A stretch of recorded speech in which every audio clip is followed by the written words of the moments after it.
ما یه نسان جدید اومدیم حاجی. این بازی این یارو میاد موسو دستش درد میگیره و خیلی سخته بازی.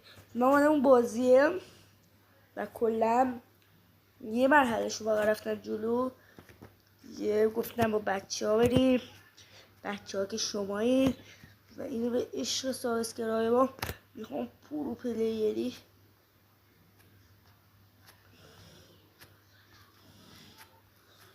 ببینید که چقدر محمد گیمه پرو پلیره. 30 بار تمرین نه بچه من اصلا تمرین نکردم، همش اینجا فاجعه مغز ولشون رو صحبت کنم. گایز اون خیلی آسون بود حاجی. اون یارو هی گایز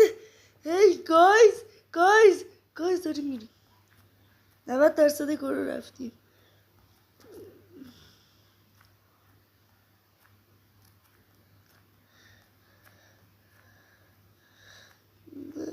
درصد کارو رفتیم 1%. آها بایست